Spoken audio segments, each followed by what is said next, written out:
Falando então do nervo lingual, nós vamos observar então a imagem que está à esquerda da tela. Ele está sendo apontado pela seta preta. O nervo lingual, você observa que ele tem um trajeto anterior e medial ao nervo alveolar inferior. É um nervo de um calibre considerável, então é um nervo calibroso, segue também pelo espaço pitérigo mandibular. Vamos entender isso aqui agora, porque começa a aparecer alguns nomes novos também, para quem ainda não está acostumado. Então, o que nós temos? Espaço pitérigo mandibular. É um espaço que comumente vocês vão ouvir falar sobre ele, que está relacionado aí com essa passagem de estruturas importantes que serão anestesiadas para tratamento em região de mandíbula, em região de assoalho de boca também. Então, o nervo lingual, ele é um nervo que passa entre o músculo pterigóide medial e a face medial da mandíbula, que foi rebatida no desenho, que não está sendo representada. Por isso que nós temos um espaço que é chamado de pitérigo mandibular. Observe ainda no trajeto desse nervo lingual que você vai observar que ele emite ramos para as glândulas submandibular e sublingual. O André já falou muito bem para vocês sobre essas glândulas, então olhe a importância que você tem que ver nesses slides aqui para entender com relação à inervação. Então, o nervo lingual segue esse trajeto e vai conduzir, então, fibras para onde? Fibras sensitivas relacionadas ali com a inervação da gengiva do hemiarco inferior daquele lado correspondente. Então, lado direito, nervo lingual direito, lado esquerdo, nervo lingual esquerdo. Vamos observar na imagem que está apontada e evidenciada à direita da tela, onde eu apontei aí pelas setas que estão de maior espessura, mostrando o trajeto do nervo lingual para vocês observarem, inclusive, que é um nervo calibroso. Vamos entender como que está posicionada essa imagem. Então, eu peço que a câmera volte para mim para ficar mais claro para vocês. Pessoal, a mandíbula ela foi rebatida, então vocês estão tendo uma visão inferior. Então, olhando da região cervical em direção à cavidade oral. Então, eu apontei tanto a língua quanto o trajeto do nervo lingual, tá? Então, vamos voltar agora no slide para que vocês possam ver isso.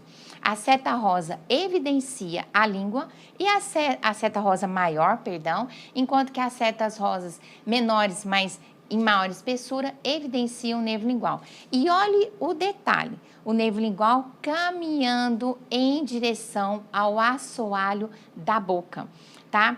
Então, além de você ter essa inervação do tecido mole naquela região, o nervo lingual, ele conduz fibras que vão estar relacionadas com a sensibilidade gustativa também dos 2/3 anteriores da língua e fibras secretomotoras para as glândulas sublingual e submandibular.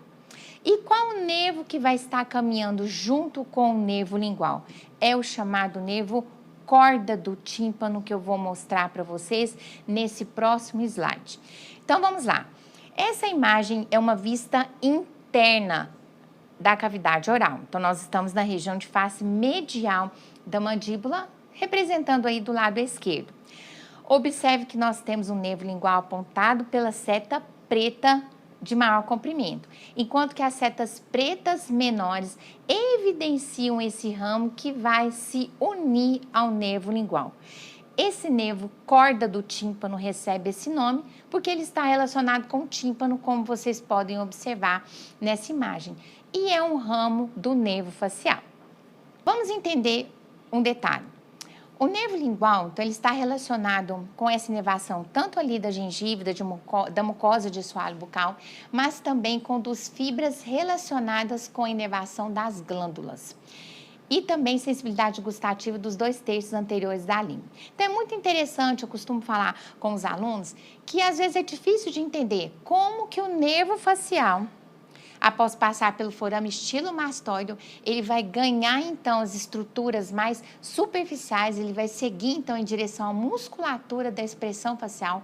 Como que um nervo que estava anteriormente localizado dentro do osso temporal consegue emitir ramos que vão chegar na cavidade oral? Então, entendam o seguinte, ele vai justamente pegar carona, seguir o seu trajeto em parte com outro nervo. Então, nós temos aí parte do nervo facial se unindo com o nervo lingual. Então, o nome do nervo é corda do tímpano, que é um ramo do nervo facial. Então, vamos voltar no slide novamente. Observe, então, aí novamente essas setas pretas evidenciando o corda do tímpano. E um outro nervo que nós vamos também observar que faz parte da divisão posterior do trigêmeo é o nervo aurículo temporal. No slide, vocês podem observar que eu apontei pela seta preta à esquerda da tela o ramo mandibular do trigêmeo. E em seguida, nós podemos observar que eu usei setas pretas menores mostrando o nervo aurículo temporal.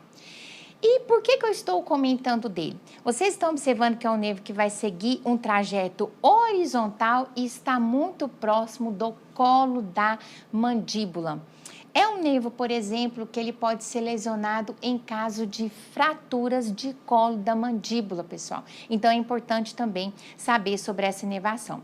O aurículo temporal, ele está relacionado com conduzir ali fibras que vão ser responsáveis pela inervação secretomotora da glândula parótida e que, na verdade, ele conduz fibras de um outro nervo craniano, que é o glossofaríngeo. Você pode observar aí na tela que a imagem à direita mostra pela seta rosa o nervo aurículo temporal, assumindo ali um trajeto mais superficial. Então, unindo as duas imagens, nós temos que o nervo começou na região da fossa infratemporal, manteve uma relação próxima com o colo da mandíbula e depois seguiu no seu trajeto mais superficial, passando então entre meato acústico externo, por exemplo, e também a ATM, seguindo superiormente ali em direção às estruturas mais superficiais. Então, inervando, por exemplo, orelha externa e inervação sensitiva dessa região.